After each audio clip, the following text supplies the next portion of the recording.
श्री गुरुवे नमः। जो ब्रह्माणं विदधाति पूर्वं जो वै वेदांस्य प्रणोति तस्मै तं देवमात्मबुद्धि प्रकाशं मुमुक्षुर्वै शरणमहं प्रपद्ये। भाइयों एवं बहनों, ये प्रकरण चल रहा है कि भाव से ही भगवान को ग्रहण किया जा सकता है, केवल एवं केवल भाव से। दूसरा कोई उपाय नहीं है संसार में। मैंने बताया है कि वेद में भगवान कह रहे हैं कि भाव ग्राह्यम अनिदाख्यम भाव अभाव करम शिवम। माने भाव से ही भगवान ग्रहण किए जा सकते हैं।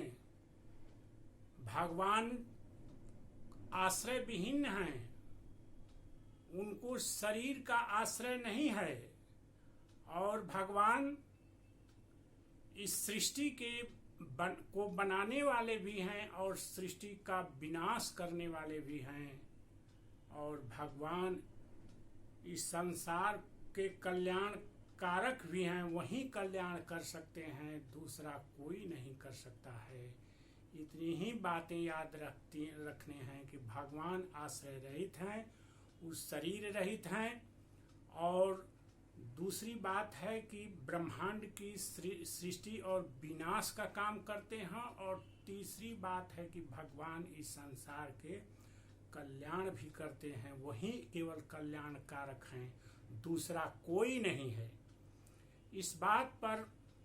इसी बात पर विचार करके आज जो आदमी इतने ही चीजों को दिमाग में रखता है, वह जन्म मरण के मृत्यु के चक्कर से बच जाता है, उसके पास मृत्यु नहीं फटकती है। और मैंने ये भी बताया कि भाव, भगवान पर भाव रख के जो है उस भाव को कोई अमर भाव बना लेगा, माने विनाशशील वस्तुओं में अपने भाव को नहीं इधर उधर भटकने देगा, हमेशा ही भगवान के चरणों पर ही अपने ध्यान को केंद्रित रखेगा। उठत जागत बैठत सोवत स्नान करते वक्त खाना खाने वक्त जब भी समय सब ही सुलभ सब दिन सब देशा हैं। तो अब भाव का प्रकरण चल रहा है कि भाव ग्राह्यम है भगवान। इसी पर एक आती है बात, जो है वृंदावन की गोपियों का भाव आता है। वृंदावन की गोपियों का बात आता है। वृंदावन की गोपियां जो हैं भगवान कृष्ण से जो है कैसे बकझक करती हैं, जो है कैसे झगड़ा करती हैं। भगवान कृष्ण को कहती हैं कि अरे तुम तो लंगा और लुच्चा है, आवारा है, तुम्हारे जैसा कोई आवारा नहीं है यहाँ, जो है क्या तुम बोलेगा हम लोगों से, जो है चीर हरण कर लिया, स्नान करते वक्त जो है तुम हम लोगों का बस चुरा लिया, तुमसे जो है लंगा और नंगा आदमी कौन होगा, जो है बोलो तो बोलो, तुम क्या बोलेगा रे। ऐसे भगवान से बात कर रही हैं गोपियां। और इस तरह की बात अगर होगा आज संसार में, तो आज जो है क्या गति होती है, लड़कियों को जो है 36 टुकड़ों में काट दिया जाता है। लेकिन यह सांसारिक वासना है, इधर सांसारिक वासना है, लेकिन गोपियां सांसारिक वासना से बहुत ही ऊपर उठ गई हैं, जो है। अब देखिए जो है कि गोपियां इधर कहती हैं कि तुम लंगा है, लुच्चा है, लफंगा है। और भगवान कृष्ण जब गोपियों से दूर चले जाते हैं, गाय चराने चले जाते हैं जंगल में, वन में, तो वही गोपियां जो है एक दूसरे से कहती हैं कि सखी रे, मैं उसके बिना जीवित नहीं रह सकती हूँ, वो तो हमारे प्राणों को लेकर चला गया है, हमारे मन को चुरा लिया है और फूट फूट कर रोने लगती हैं गोपियां जो है भगवान के वियोग में, कृष्ण के वियोग में जो है गोपियां फूट फूट कर रोने लगती हैं। और कृष्ण के सामने जब आती हैं गोपियां तो कृष्ण को तरह तरह की उलाहना देने लगती हैं। अरे जाओ, तुम चोर है, घर घर का माखन चुरा के खाता है, तुम लंगा है, लुच्चा है, लफंगा है, आवारा है, सब तरह के विशेषणों से भगवान को नवाजती हैं गोपियां। लेकिन वही गोपियां जो है भीतर दिल में जो है भगवान से इतना प्रेम है कि जब कृष्ण चले जाते हैं, सामने से हट जाते हैं, तो गदगद स्वर से एक दूसरे से कहती हैं कि सखी रे, उसके बिना जीवन मैं नहीं जी सकती हूँ, मैं नहीं जी सकती हूँ सखी, कैसे जीऊँगा, सारा प्राण तो मैं उसको दे दिया हूँ, मेरा मन उसमें है, मेरा चित्त उसमें है, कैसे उसके बिना मैं रह सकती हूँ। मुझको कोई संसार से मतलब नहीं है, कोई बेटा बेटी दुनिया जहान भाई बंधु से मतलब नहीं है सखी, उसके बिना मैं नहीं रह सकता हूँ, उसके बिना मैं नहीं रह सकता हूँ जो है। तो भगवान जो है गोपियां ऊपर मन से जो बात कह रही हैं, भगवान के कृष्ण भगवान के सामने जो गोपियां अनाप शनाप कृष्ण को बोल रही हैं, विशेषण दे रही हैं, भगवान उस बात पर नहीं जा रहे हैं जो है। भगवान गोपियों का भाव देख रहे हैं और भाव देख कर ही भगवान कहते हैं कि गोपियों से बढ़कर हमारा कोई प्रेमी नहीं है, हमारा कोई विश्व में ब्रह्मांड में नहीं कोई प्रेमी है। और गोपियों के प्रेम को, सर्वोच्च प्रेम को देख के, उनके महाभाव को देखकर नारद जी अपने नारद भक्ति सूत्र के 21वें सूत्र में बोले हैं, बताए हैं कि भक्ति, सर्वोच्च भक्ति कैसी है। किसको सर्वोच्च भक्ति हम लोग कहते हैं कि गोपियों की भक्ति को सर्वोच्च भक्ति कहते हैं हम लोग जो है। यथा ब्रज गोपिका नाम 21वें सूत्र में, नारद भक्ति सूत्र के 21वें सूत्र में नारद जी कह रहे हैं कि यथा ब्रज गोपिका नाम, गोपियों सर्वोच्च प्रेम कैसा होना चाहिए, यथा ब्रज गोपिका नाम। और भगवान के प्रति जो गोपियों का प्रेम है, उस प्रेम को जो है, जो भाव है, उस भाव को इस सृष्टि में कोई देवी देवता कितना ही बड़ा विद्वान है, कोई उस चीज, उनके प्रेम के भाव का वर्णन नहीं कर सकता है। ऐसा नारद जी कह रहे हैं भक्ति सूत्र के 21वें सूत्र में कि यथा ब्रज गोपिका नाम।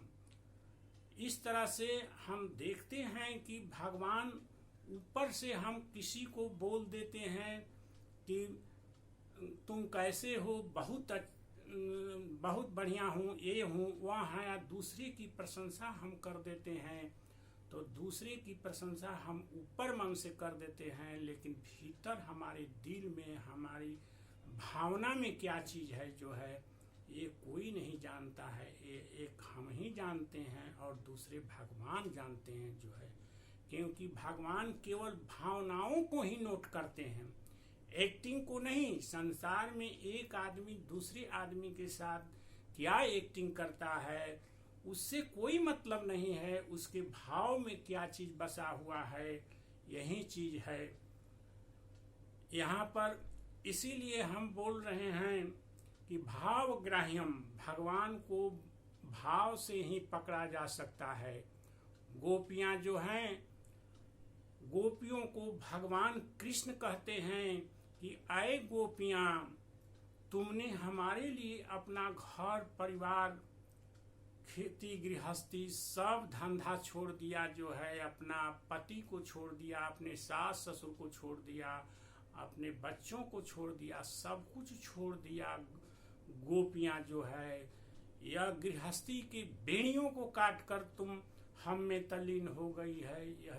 यह आसान बात नहीं है गोपियां, यह आसान बात नहीं है। और हे गोपियां, तुम्हारा मैं सदा ऋणी रहूंगा, सदा ऋणी रहूंगा, तुम्हारे ऋण से मैं कभी नहीं उऋण हो सकता हूँ। देवताओं के, कई देवताओं के उम्र के बराबर भी मैं पाकर तुम्हारे ऋण से उत्तीर्ण नहीं हो सकता हूँ। मुझे अपने ऋण से जो है तुम ही उत्तीर्ण कर सकती हैं गोपियाँ, दूसरा कोई उत्तीर्ण नहीं कर सकता है। भगवान कहते हैं कि मैं तो गोपियों की चरण धूली चाहता हूँ, मेरी मनोकामना है कि गोपियों की चरण धूली हमको मिले और उस चरण धूली से मैं पवित्र हो सकूं जो है। तो ये भगवान की मनोकामना है। और ब्रह्मा, विष्णु, शंकर सब यही चाहते हैं। ब्रह्मा जी भी चाहते हैं।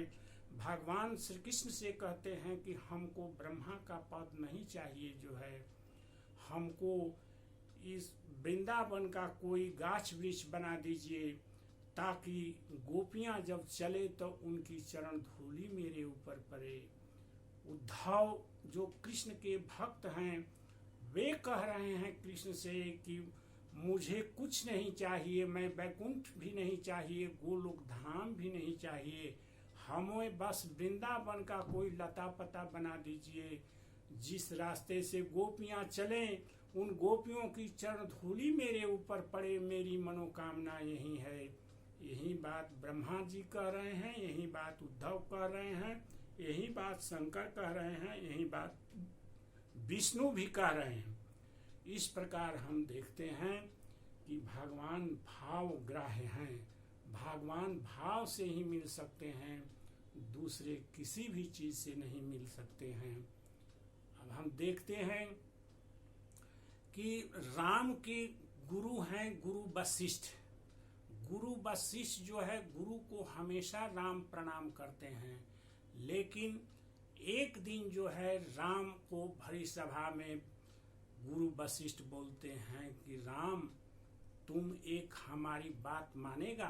तो राम कहते हैं कि महाराज कौन ऐसी बात है गुरुदेव जो जिसको मैं नहीं मानूंगा, अतः जो मैं मांगूंगा वो देना पड़ेगा, राम तुमको देना पड़ेगा, वादा करो। राम वादा करते हैं कि भगवान महाराज जो मांगिएगा गुरुदेव सो मैं दूंगा, मैं वादा करता हूँ। तो क्या कह रहे हैं गुरु वशिष्ठ जो है, ये ध्यान देने लायक बात है। कहते हैं कि भगवान राम को कहते हैं कि नाथ, हे मालिक, नाथ एक बार मांगो राम कृपा करि दे, जन्म जन्म प्रभु पद कमला कबहु घटै जनिने। हे नाथ, हे मालिक, मैं आपसे यही अब गुरु नहीं बन के मांग रहे हैं, भगवान के सामने जो है उनका दास बन के मांग रहे हैं। गुरु वशिष्ठ जो है यह रामचरितमानस में पढ़ लीजिएगा आप लोग। नाथ एक बार मांगू राम कृपा करि दे, जन्म जन्म प्रभु पद कमला कबहु घटै जनिने। हे भगवान, किसी भी जोनी में हमको फेंक दीजिए, किसी भी जोनी में मैं जन्म लूं, लेकिन आपसे एक ही चीज मांगते हैं कि आपके चरण कमलों से मेरा प्रेम कभी नहीं घटे, कभी नहीं घटे। अर्थात हमेशा मेरा भाव में आपके चरण कमल भरे रहें, हमेशा मैं आपके चरण कमलों को याद करता रहूं। कल भी मैंने बताया था कि रहरा के चरण कमलों पर कैसे ध्यान ले जाना है। खाते वक्त, नहाते वक्त, बैठते वक्त, सोते वक्त, सब समय जो है चरण कमलों पर ही ध्यान ले जाना है। वही जो है मेन तत्व है, और उसी तत्व से जो है हम संसार में मृत्यु को विजय प्राप्त करेंगे, दूसरा कोई उपाय नहीं है। बस आज की बात यहीं पर मैं समाप्त करता हूँ, और कल का प्रकरण जो है मेन रूप से गोपी भाव पर ही चलेगा, जो भाव तो बहुत ही अनंत है, जिसको कोई नहीं कर सकता है, लेकिन तब पर भी हमको जो ऊपर से प्रेरणा मिलेगी और हमें जो सामर्थ्य भगवान द्वारा दिया गया है उसके अनुरूप मैं कल बोलूँगा। बस आज इतना ही। ओम शांति ही, शांति ही, शांति ही।